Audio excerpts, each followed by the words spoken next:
Police officers went into an apartment that they raided, and a young boy was crying because his brother was being arrested. And they looked at that young boy and said, "Why are you crying? We'll be back to get you in a couple of years." That's Taylor Murphy Sr., and he's describing just one of the many instances related to NYPD's gang database. It's what many are calling Stop and Frisk 2.0. This is a city council hearing in New York City.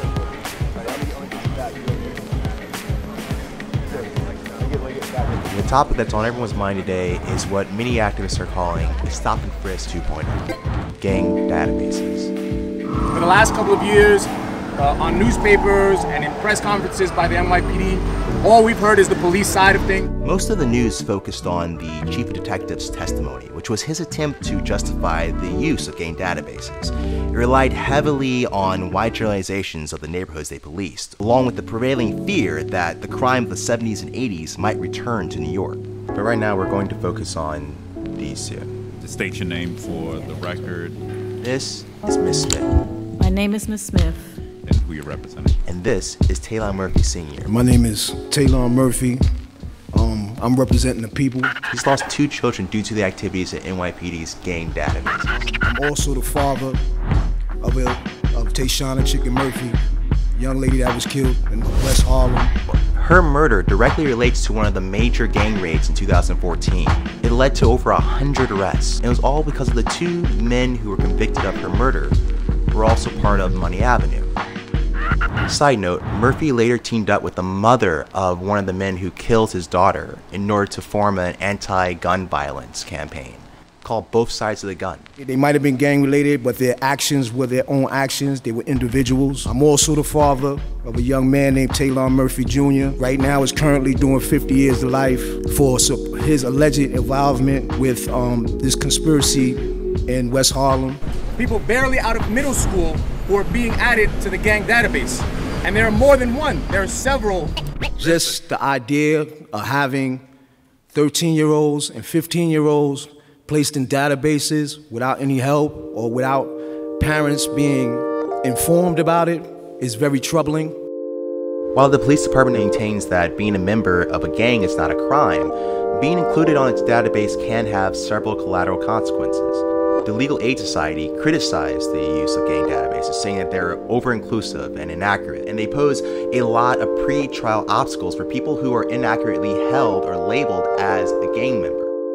In 2011, a survey of over 60 public and private defense attorneys in more than 40 jurisdictions nationwide revealed that 90% of attorneys said the question of gang affiliation had come up during bail hearings. 60% said their clients would have been released if it not had been for the allegations by prosecutors of gang affiliation. And 2/3 of the attorneys said that they had seen substantially higher bails set due to claims of gang affiliation.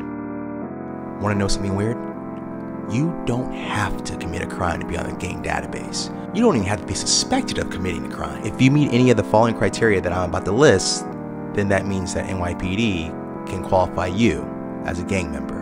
If he or she admits to the membership during debriefing, or through the course of investigation, an individual is reasonably believed to belong to a gang and is identified as such by 2 independent sources, being seen at spots frequented by alleged gang members, scars, tattoos associated with gangs, gang-related documents, hand signs, colors associated with gangs, like red, blue, green, yellow, black, white, gray, purple. You can kind of see where people get a little bit uneasy about this. A known gang location can be the projects, or a bodega, or a basketball court. This is one of the biggest criticisms against it. It's too vague. Living in these neighborhoods, anyone can be a gang member. How do you surveil a community for 4 years and do no type of intervention?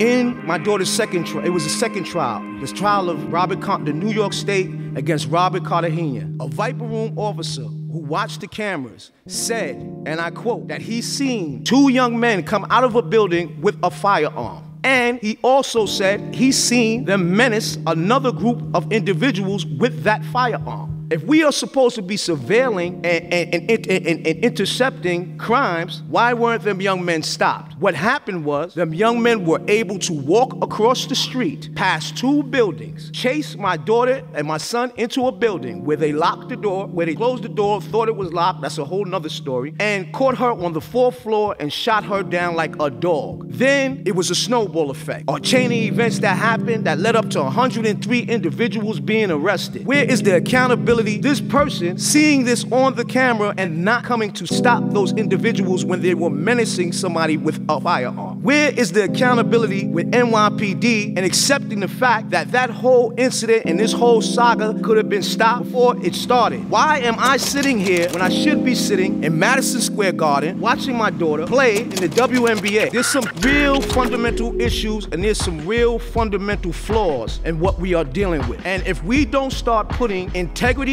morality, and the people first, we are going to have some more serious issues.